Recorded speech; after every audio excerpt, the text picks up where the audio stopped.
Barely any sign of change on the streets of Havana, but Cuba is about to witness the end of an era. After 60 years of rule, the country will be led by a president who doesn't bear the name Castro. But in a one-party communist system, that probably just means continuation of the status quo. And that's what many revolutionaries like Orlando wants to see. He was a close friend of Che Guevara and once served as a minister. He is determined to preserve the spirit of the revolution. We'll continue in the footsteps of Fidel, with no return. We are not interested in any kind of deviation from Fidel's path. Raúl followed his footsteps, and the new president will do the same. And if we have to die for it, we will.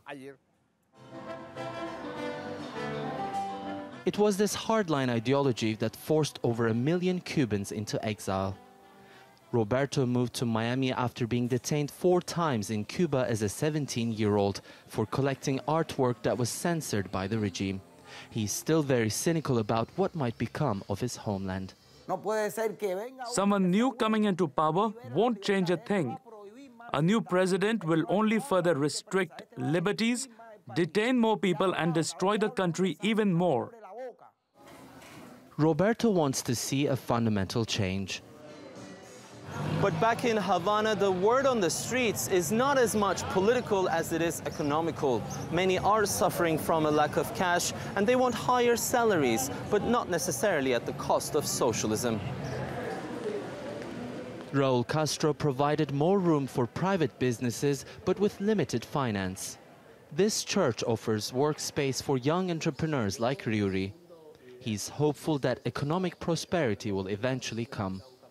It doesn't feel the same to be anywhere outside my country. It's my land and my people that made me decide, look, I want to build something, create something, and improve my lifestyle, and I want to do it here. Maybe if there was a possibility to emigrate, it might have been easier.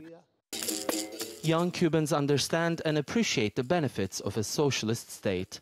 So it will be a delicate balancing act for the new president to create better economic prospects while preserving a way of life that Cubans cherish. Ediz Tiyansan, TRT World, Havana.